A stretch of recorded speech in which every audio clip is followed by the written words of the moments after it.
When was the last time that you were that excited about anything? When was the last time you were that excited about anything? I remember a number of years ago, I took my wife on a vacation to Hawaii.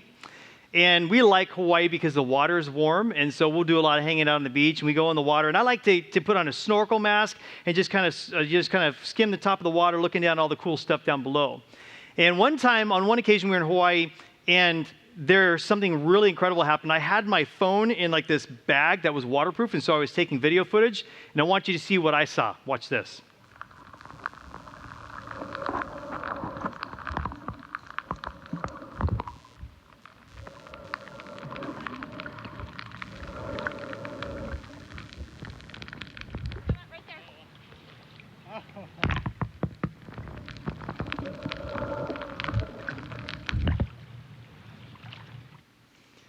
Now, I've got to tell you, that turtle, from the top of his head to his fins, was probably 6.5 to 7 feet long. It was gigantic. Probably weighed about 400 to 500 pounds easily. You're not supposed to get that close to them, but every once in a while, like a wave would come through and push you into them, and it's like you're hitting like a solid rock. Like they say, and they don't even care. They just kind of push you off, and it was just the most amazing thing. My wife and I would literally, for like a half an hour, follow this turtle around. But here's the crazy thing. We're not like this crazy and outgoing with people normally, but we got out of the water, we're like telling people we didn't know, we're like, you've got to come see this turtle. It's the most amazing thing. Oh, there's his head. And everyone's like, really? And I'm like, come on, we got to show you this turtle. And everyone's out in the water like, hey, right below you is this turtle. It's like 6 feet. And they're like, no way. And so we're talking to people crazy with these people we don't even know, like what Will Ferrell was doing in this thing about Santa. When's the last time you were that excited to tell somebody about something you did? In fact, right now, I want you to think of a time in your life. If you're online, do this too. Think of a time in your life where you had some crazy memorable moment. And you can't say the story, but I want you to turn to someone near you and tell them, I rode in a helicopter, or I was on the Oprah Winfrey Show, or whatever it was, and tell people what that thing was, just really quick. So turn to someone real quick and do that. Online, if you're in the chat, you can do that as well. Just write that in the chat really quick here. But what's something crazy that you had to share after you came back? Have you ever wondered why some stories go viral? You remember Charlie Bit My Finger? What? I mean, come on, everyone, you guys are all saying it. Why was that? Why did that go viral? Why did the Ice Bucket Challenge? You remember in 2014, ALS did an Ice Bucket Challenge, and millions of people did an Ice Bucket Challenge. I mean, if you were on social media, you'd be under a rock if you didn't get to see one of those. And over $220 million was raised for the ALS Foundation. Crazy. There's this guy online, and he's not nearly as famous as Charlie Bit My Finger or the ALS Ice Bucket Challenge. But have you guys seen the Raccoon Whisperer? Raccoon Whisperer, this is a bunch of crazy town. If you want to go check out something really funky, get on and type in Raccoon Whisperer on YouTube. Not right now if you're online. You guys wait. But when you get a chance, type that in. You're going to watch a whole bunch of crazy stuff with a guy in raccoons. I'm just saying. Crazy stuff. So why do some stories go viral and others don't? We're going to come back to that question in just a moment, but I want to talk to you right now for just a moment about something that we did here back in the springtime called Change Your World. Anybody remember that? If you were here for Change Your World, raise your hand. If you're online, throw a heart up so we know that you also were in that. Wasn't that long ago, but I'll bet you we might have lost a little bit of the fire that was in our belly back when Change Your World happened, back in the spring, Easter, and we went through April and May. And we talked about the fact, if you remember, I said, I believe that I feel led by God, that God has called our church to be a catalyst for change in the world. Not to change just a little bit of our world around here in the Northwest, but we are going to be a catalyst for changing the world. And it was an amazing time. For 8 weeks, we went through every week. And if you remember, we had these kits. And each week, we unveiled something in the kit to help remind us of this journey that we're on and how we go about this journey. We had a blueprint laid out for us. And so we had these objects. Some of you guys, I hope, still have those like in prominent places in your house to remind you of what God is going to do through our church. Change your world. How does that go viral? I had people come up to me after Change Your World was, after we finished the series and the campaign. And they said, Mike, I'm so excited about Change Your World. What's next? I said, Honestly, I don't have a clue. I just felt faithful to God by starting Change Your World. And I don't know what the next step is, but we're just going to wait on God for the answer. I kind of have Polaroid vision. And so for me, when I feel like God is sharing something with me, He wants to tell me to do something, I don't get the full, clear, articulated picture. It's this fuzzy, if you've taken a Polaroid picture, it's like white, and then objects start faintly appearing, and it just slowly starts coming clearer and clearer. And I feel like that's that for me. And after Change Your World ended, it was like, okay, I feel like we faithfully did what God has called us to do. But I said, honestly, I think we're going to have to go through the summer to figure out what's going to happen. What's the next thing we do? And I had a topic planned today called It's Time to Make the Move. But I was on a plane ride back from a conference this week, and God completely changed what I thought I was going to be talking about. And It's Time to Make a Move has less to do with what I thought it was going to be about, more to do with the answer to the question, what do we do next? I think it's time to change the world. I think God is calling us forward. I'll tell you right now, it's scaring me to death to know what God is calling us to as a church and what He wants us to accomplish. But we've got to be faithful when God leads us out. It's time to make the move. And as we talk about that today, I want to go back to that question, what makes a story viral? Because if Change Your World is going to be viral, if it's going to go worldwide, if we're going to see God use our church to be part of a catalyst to change the world the way things are right now, because we all know that the world needs to change, how does that happen? And so if you'll go to your notes, if you're following along in your notes, I want to share with you 2 simple factors. These are so simple, it's not rocket science. 2 simple factors that I believe need to be in place in order for changing the world to happen, for that to go viral. The first thing, number 1, something newsworthy happens. In order for something to go viral, first you have to have something special. You know, honestly, I'll be honest. Charlie bit my finger is not that special. It's not that newsworthy to me, but it was to a lot of people. And so Charlie's story went viral. But there's a story in the Gospels, there's a story in the New Testament about a guy by the name of Jesus and how he changed the world and how that was a newsworthy story. There's an author, a little backstory, there's an author named Luke. There's 4 Gospels in the New Testament. Each one of these men writes an account of Jesus, his life and ministry on the earth. And so Matthew, Mark, Luke, and John are those 4 Gospels. The author Luke, who actually is the he wrote the second most amount of the New Testament next to Paul, writes 2 letters. He writes the book of Luke, and he writes the Acts of the Apostles.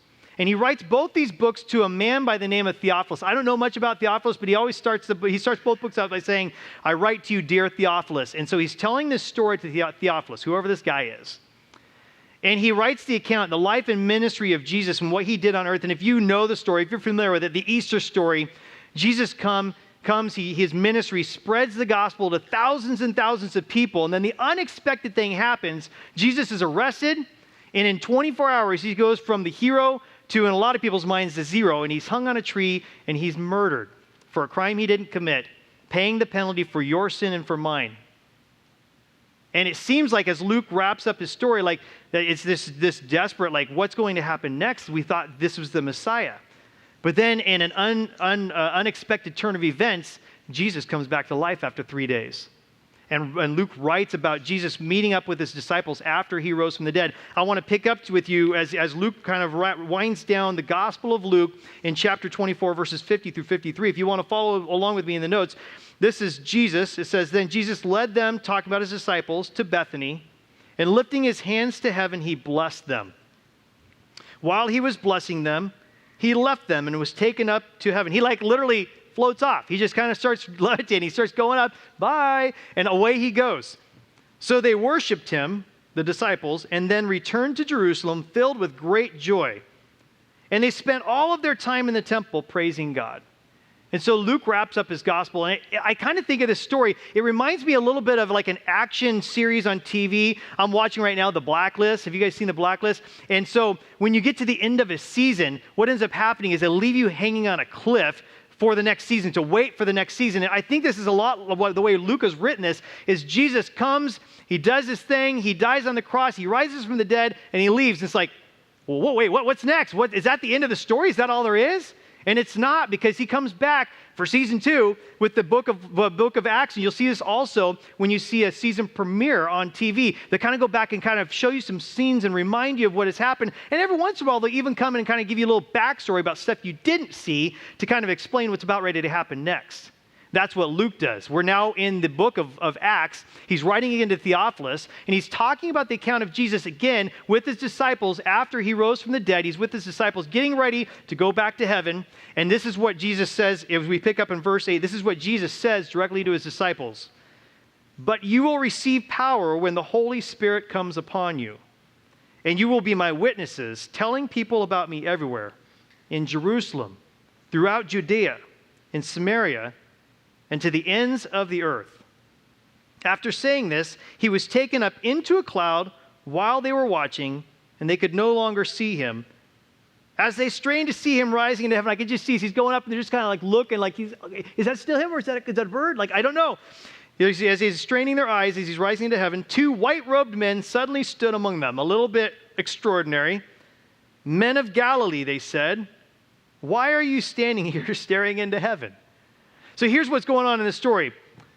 Jesus is telling his disciples, you're going to receive my Holy Spirit. I'm going to impart my Spirit on you. He's going to dwell in you. He's going to give you the power to go out. And what I want you to do is what you saw me do as you were part of my ministry here on earth. I want you to take the gospel, and I want you to go to Judea here. I want you to go to Jerusalem here, Judea near, and I want you to go to the ends of the earth, to far away, to tell everybody about the good news, the gospel that I just brought you. I want you to share that to the world. His disciples, there wasn't that many of them. They weren't rock stars. Let's just be honest. They were a ragtag bunch of misfits. And a lot of things they botched up along the way. In fact, if you remember the story, there was 12 of them, and by this time there's only 11 because one of them betrayed Jesus. He says, I want you to take the gospel, my story of the love and hope of Jesus, I want you to take that to the ends of the earth. And so here they are standing, looking up into heaven, straining to see him because they don't want to, they want to catch every last glimpse of him. And then these guys just kind of suddenly appear in white robes and they're like, what are you guys doing? Why are you standing here?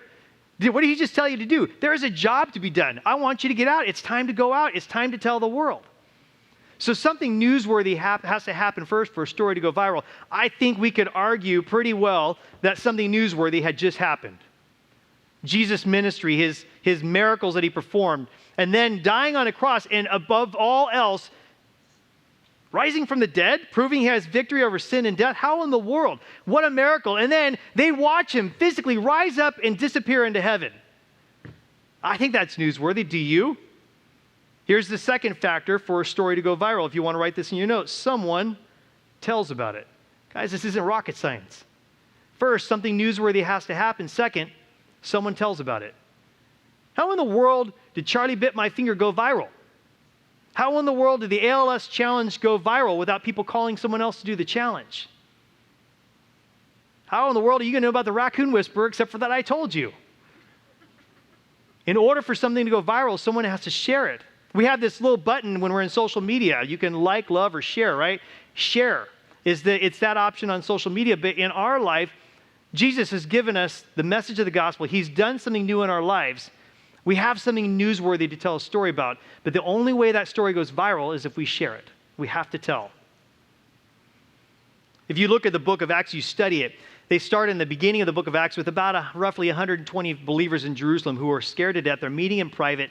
And then they get this boldness as the Spirit of God comes upon them. And at this day of Pentecost, it says that 5,000 people come to Jesus. By the end of Acts, most scholars believe, and they vary on the number, but most scholars believe by the end of Acts, the church in Jerusalem was well over 10,000 people and could be as many as 100,000 people. I believe the story went viral. I mean, here today in our culture, over 2,000 years later, 1/3 of the world professes to be followers of Jesus. Don't know if they're actually doing it, but 1/3 of the world professes it. How did that story go viral? There's a story that the author John tells in the New Testament. This isn't in your notes, but if you'd like to follow along with me, I'm going to go through this in the Bible. And you can look it up on your phone if you have the Bible app, or online if you guys are wanting to hit the Bible tab. But if you got your Bible with me, turn to John chapter 4. And there's a story about this woman. It's called the Samaritan woman. We don't know much about her, but Jesus is waiting for his disciples as they go into town to buy some food. Jesus is sitting at a well. He's exhausted. And a Samaritan woman shows up. And if you know anything about Jewish culture and Samaritan culture, they did not like each other. There was a little bit of racism going on between the two cultures. And so there would be no acknowledgement, especially from a Jewish rabbi to a Samaritan, but let alone a Samaritan woman, because the men did not talk to the women. That was unheard of. But Jesus asks the woman for water. He says, I'm thirsty. Can you give me something to drink? Because she was coming to the well to draw water. And she says, who am I to be able to give you water? And he says, well, if you knew who was asking you for water, you would understand that I can give you living water, and you will never thirst again. She says, how in the world can you give us living water? This well was built by my ancestors, and Jacob's well. This is my ancestors. How in the world can you give us living water? He says, woman, if you knew who was talking to you, you would know that I can give you living water. And he goes on. He asks her to go back and get her husband. She goes, I'm not married. He goes, I know that. In fact, you've been with 5 men, and the man you're with now is not your husband. Big no-no in that culture, get frowned upon. She was probably, I'm guessing, a misfit or an outcast in her own city. They all knew it was a small village.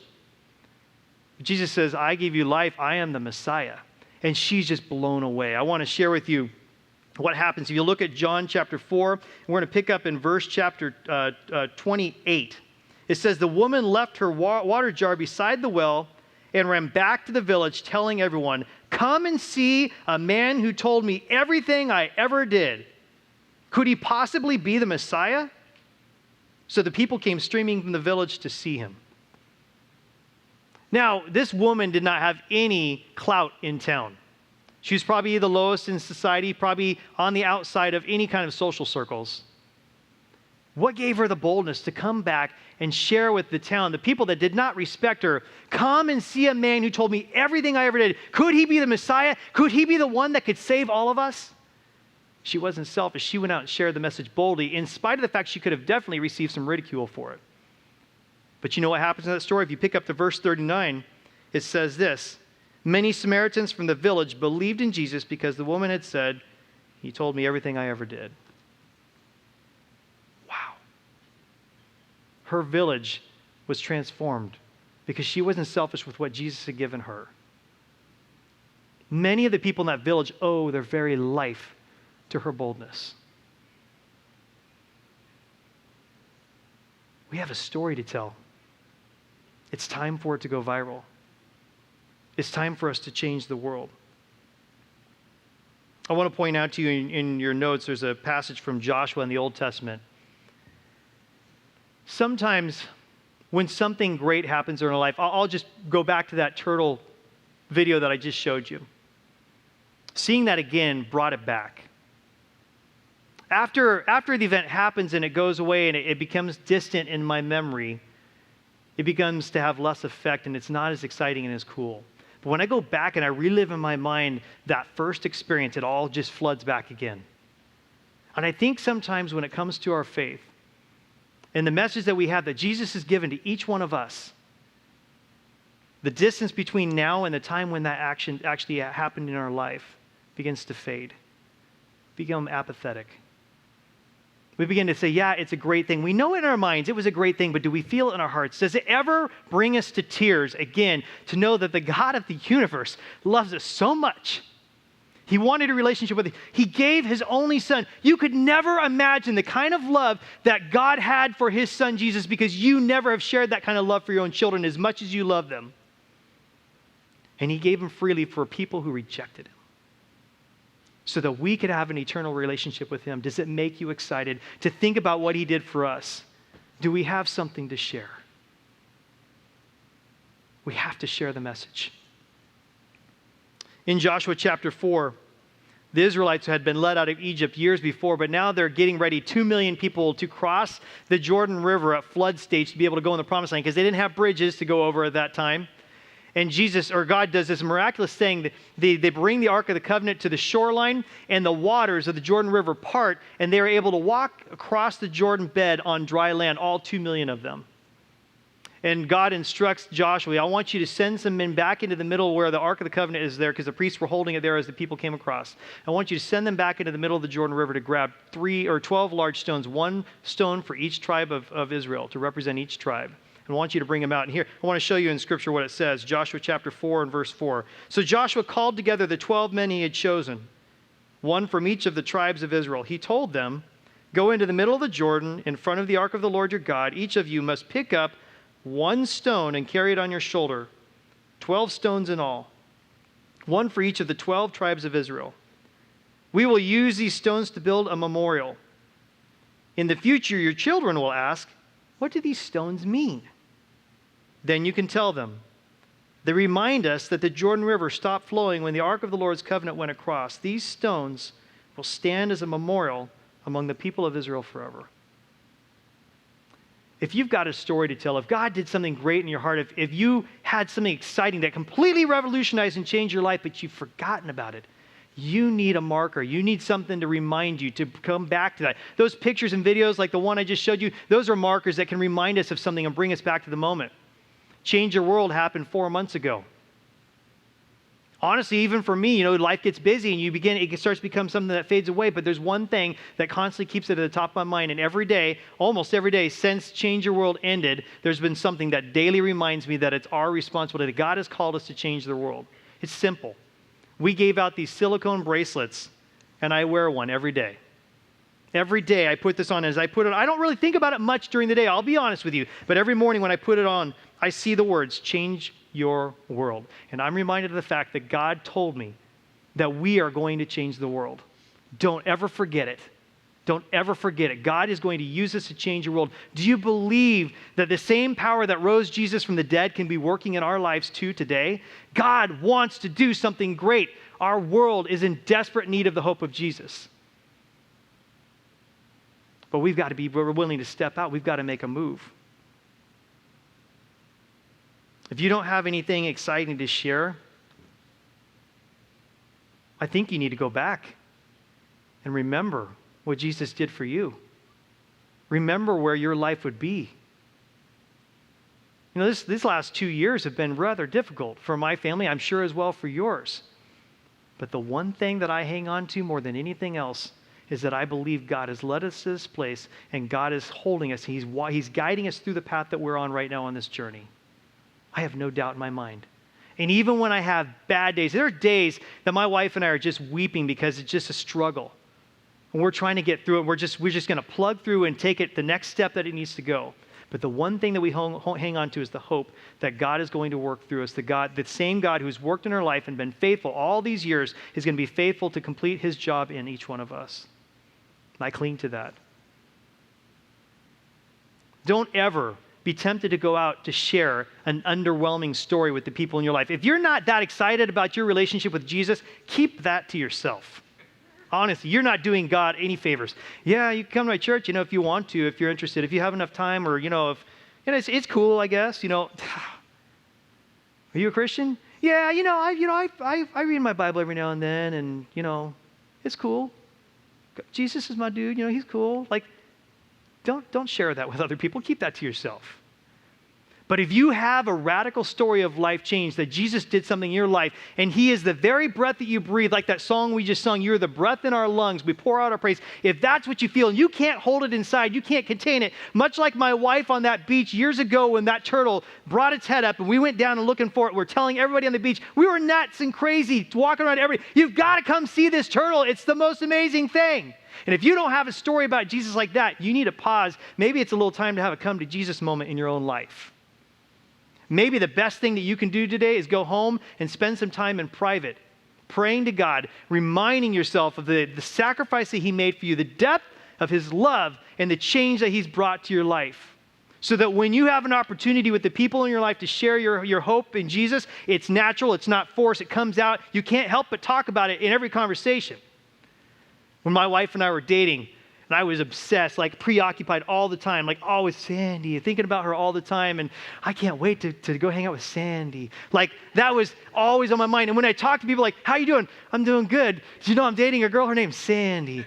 Every conversation brought up Sandy. And so I found a way I'm a king of segues, and I found a way to work her into every conversation because all I wanted to do is talk about her. And when you're preoccupied and in love, you have a love affair with Jesus, the one who changed your life, he just naturally pop up in every conversation because you're excited about him and you want to share what he did for you. That's how we change the world. I recently learned about this really rare fruit, and it grows in the Amazon jungles and parts of Peru. Very rare. It's called a capuca. I got a picture of it here. It kind of looks almost like a giant kiwi or a coconut, and it's got a meaty kind of outer layer. And it's huge. It's about this big. And I learned about this kapuka fruit. It says eating kapuka would stimulate your immune system, very good for your immune system with a lot of antioxidants and such. It also helps to reduce the chance of heart disease. The huge concentration of antioxidants within the pulp of kapuka also empowers the body tissues. And I thought to myself, wouldn't it be interesting if for some reason we were on a trip down in the Amazon rainforest and we came across a village of people in the middle of this pandemic, and there's pandemic everywhere. But in this village, interestingly enough, no one is getting sick. The virus hasn't even showed up at all yet. And you started talking to the people and found out that in this village, that kapuka was a regular part of their diet.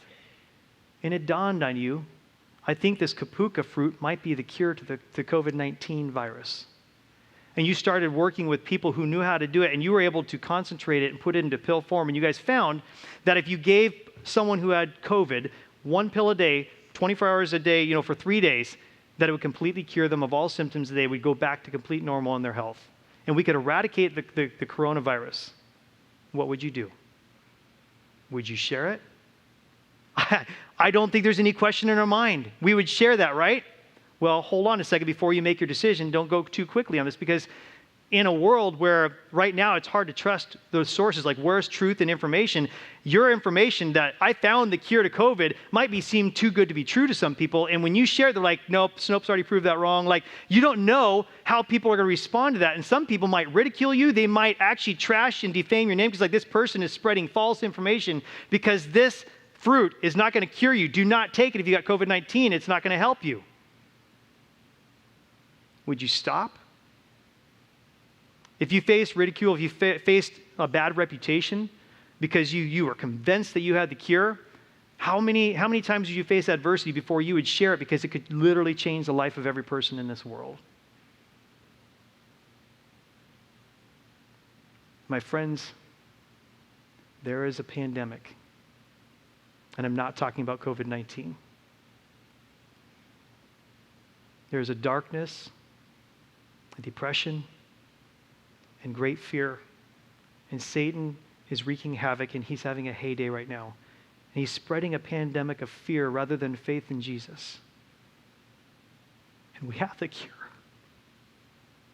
We know. Because we know how our life has been changed. We might face ridicule. We might have people say, oh, you can't be my friend anymore. But are you willing to share the cure with people who are lost, people who have no hope, people who are broken, who are separated from a relationship with Jesus? Are you prepared to do whatever it takes to save as many as we can?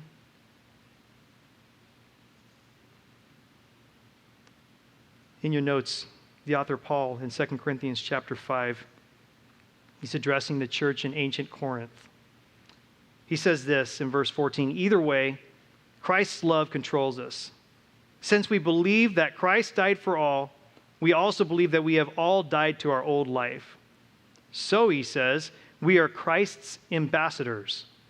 God is making his appeal through us. We speak for Christ when we plead, come back to God. And what is our message? Verse 21, for God made Christ, who never sinned, to be an offering for our sin so that we could be made right with God through Christ. Paul tells us we have a responsibility, a mandate. Jesus said in the Gospels, he said, go into all the world and preach the gospel. We have been given this mission, and it's our job to, I don't know why he chose us, because we're kind of boneheaded sometimes. I got to be honest with you. We do some crazy, stupid stuff. But Jesus, for some reason, chose us to be his ambassadors. I looked up that word ambassador. An ambassador is an authorized member or representative. You have a message that you've been authorized. You are certified to share your faith with every person you can. What is this story, the gospel? What is this hope that we have in Jesus? Verse 21, God made Christ, who never sinned, to be the offering for our sin so that we could be made right with God through Christ. That is the message that has been given to us to share with the world. I don't know if right now your soul has been stirred, if you're thinking, man, I gotta dig in, I gotta do this thing. But it does nothing if we leave here and do nothing with it. We only believe the parts of the Bible that we do. And if we don't actually take action on what we know, it's worthless to us. It does nothing for us. That's why we're passionate about next steps. And I'd like you right now, if you would, pull out with me either your connection card or the back of your program. If you're online, you can look at the notes there online. We're going to go through the next steps that are for today. Because I believe we need to take action in this, and the time is of the essence. This has to happen now. Next step number 1. Today I'm making a first-time decision to follow Jesus. If you don't know the Jesus that I speak of today, if you're online, let me talk to you online. If you have never experienced a relationship with Jesus, today's your lucky day. Today's your opportunity to accept in your life. I promise you, all of you, it is the best decision I've ever made, hands down, and it'll change your life forever, and it'll change your eternity. In a moment, I'm going to give you an opportunity to accept Him if you've never done that before. What a great next step. That's your best next step today if you've never taken that step. Number 2, I will invite someone to the End of Summer Barbecue, which is happening next week. You heard my wife earlier speaking about the End of Summer Barbecue. In your program, we've included a bunch of business card size invite cards. On the front, they say no perfect people allowed. On the back, they have our address, website, our service times, and a little map for our church. You can use these as a tool to give to people in your life as you invite them to come back next week for the End of Summer Barbecue. Next step number 3. I will share my hope in Jesus with, and there's a spot for you to put the name of someone this week. Let me just get real with you for a moment. This one I struggle with.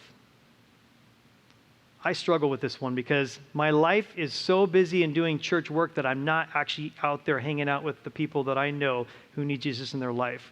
And I have determined this week that has got to change. So I have a name in mind that I'm putting down here, and I'm going to make sure every opportunity, I'm going to pray about it, look for every opportunity I can to share the hope that I have in Jesus with this person so they can experience what I have experienced. And I encourage you to put the name of someone here. Here's the thing. If you go to the Grand Canyon, which I had the opportunity of going to, and you come back and tell people how much you love the Grand Canyon, and you say you ought to go check it out too, they might be compelled to check it out, right? But let me tell you about my experience at the Grand Canyon. My wife and I were staying in Vegas for a couple nights, and one day we just got this wild hair. Grand Canyon's only 4 hours away. Why don't we drive to the Grand Canyon and just, honk and wave at it and go back to our hotel? It's too hot in Vegas anyways. So we got in our car and drove there. We happened to show up at the Grand Canyon before sunset, about maybe a half hour before sunset. And I was not prepared for what I was about to see. There is no picture, no video, or anybody's firsthand account that'll help you understand the vastness, the gravity, the beauty of this magnificent canyon that God carved through the middle of Arizona. The scale of it is even hard to grasp because there was a moment where I was looking down, and I'm the kind of guy, I want to hike down into the canyon. I love that, adventure like that. And there was this ledge where we were standing on the edge. And by the way, you look down, these cliffs are like 1,000 feet straight down. That's like double the top, the height of Multnomah Falls. It doesn't look like it, but it is. And there was this ledge out there, and I thought, I wonder, probably take me like an hour or two to climb out on that ledge. And there was I love these little signs that explain, what you're looking at and what's going on here. And I read this sign that said, it takes a half a day to hike down to that ledge. And had a picture of like that's the ledge. I'm looking at it, and there's no way. An hour or two tops. They're just talking to the slow people. I could easily get down there. And then right next to it, there was a set of binoculars where you could look closer. And I went and looked at it, and I had no clue that on that ledge, there was a caravan of people so small, so tiny, you couldn't see them with the naked eye and only could see them smallly through the binoculars. It was only then that I realized how giant this vast thing I was looking at, that God created this beauty. I was overwhelmed. I didn't want to leave. I wanted to stay there. And if I share that account with you and tell you you've never seen the Grand Canyon, you have to go. You will not understand until you've seen it firsthand. Those of you guys who have had babies, you will not understand the miracle of birth until you're in the room and you experience it. There's nothing that'll prepare you for that. And you share someone, now you got to go check out the Grand Canyon. Do you think they'd be more compelled to do it rather than just say, I've been there, it's cool, go check it out? I believe the same is true when you start sharing your faith. If you want to invite someone to church, don't just invite them to church. Share with them the amazing things that God has done in your life and the community that's formed here and the opportunities you have to grow and be encouraged by other people and strengthened and to be a part of something bigger than yourselves. You've got to check it out. You don't want to miss out on it. I want you to experience what I've experienced. That is how you invite someone to church. That's how you invite them to be part of God's community. It's easy next week, folks. We have a 52-foot inflatable obstacle course. Anyone you talk to with kids, hello, that's a shoe-in right there, free. There's a barbecue, free. There's a small obstacle course that's not as intimidating for the preschoolers and toddlers. Bingo. There's some other crazy stuff I'm not going to tell you about that's also going to be fun there that we're just going to spring on you. It's going to be a blast. What an amazing opportunity. If you're online right now and you're like, I'm just not quite ready to be in person inside, I'm not ready for that, so be it. Watch online. Invite your friends to watch with you online and then tell them to show up with you at Epic Life Church in the parking lot, socially distanced, out there to have some fun. We want you to come and be there. There is no reason why we should be scrambling next week to figure out how we're going to house as many people who show up, because we have the best message in the world and we can't keep it silent anymore. It is time to make a move. It is time for us to share our faith. You ask me again, what's the next step after Change Your World? After we ended that campaign, what do we do now? I know very clearly in my mind the next step is to tell other people, to invite them to be a part of this, because nothing goes viral if we don't share it with anybody.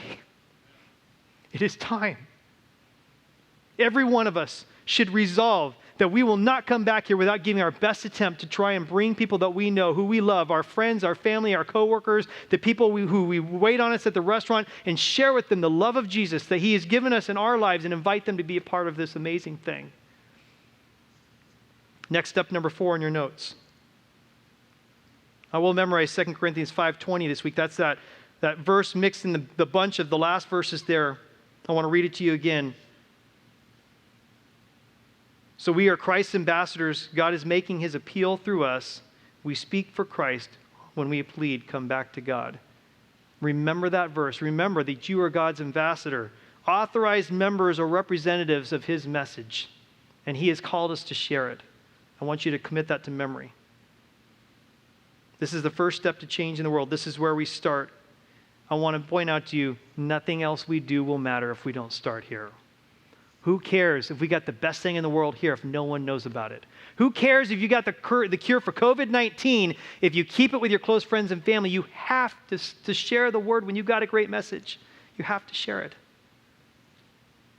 Paul writes to the church in Rome. This is not in your notes. I want to read to you. He says, for everyone who calls on the name of the Lord will be saved. There is deliverance, there's salvation for every person who calls on the name of the Lord. But he says this, how can they call on his name to save them unless they believe in him? And how can they believe in him if they have never heard about him? And how can they hear about him unless someone tells them? And how will anyone go and tell them if they have never been sent? I believe that we are sent. God has called us. He's commissioning us as a church. It's not me. It's not the guys in the back. It's not the band on the stage. It is all of us. Whether you're here in person, whether you're online, we have been given a mandate. We have been given a mission to share the love of Jesus with everyone we know. And there's no way for them to accept Jesus in their life. There's no way for them to have their life transformed if they never get the opportunity to hear, because we were stubborn. We were selfish with what God gave us, and we didn't share because we were worried about getting out of our comfort zone. We have to share it. There's such a life in store for so many people who are lost without hope. The world is growing darker, and we have an opportunity now for our light to shine brighter than ever before. Guys, this is it. This is step 1. It's time to make a move. Would you pray with me? God, I pray for every person here in the room with me and every person watching online. They would realize you have called us for such a time as this. That each person would see themselves as your representative, as your ambassador, with a message that you've given us that we have to share if we're going to be faithful. I pray for every person who has lost the passion and the inspiration in their faith walk and their relationship with you, that you would help them come back to that moment that they first believed and the difference you've made in their life. And they would freshen themselves in that moment, so they can once again be filled with passion about what you're doing in their life. God, I pray for every person in this room who made a decision to follow you, and they feel like their life never changed. Nothing happened. There was nothing dramatic that changed in their life. God, I pray that you would help them to understand that if they are living their life in you and they are trusting you wholeheartedly, 100%, walking in faith with you, being faithful to what you've called them to do, there's no possible way that their life will not be radically transformed. And then maybe when they accept you the first time, they didn't really just dive in. Maybe it's time for the very first time to do just that. God, I pray that you would embolden each one of us, give us the courage, give us the opportunities and the moments to share the hope that we have in you. And when the opportunity arises, that we will recognize the moment and you would give us the words to speak. May we, the words to speak, that we would speak your words to these people, your words of life. And then we'd take the opportunity to invite them to be a part of this community so they can be part of the greater movement to change the world. We ask this in your name. Amen.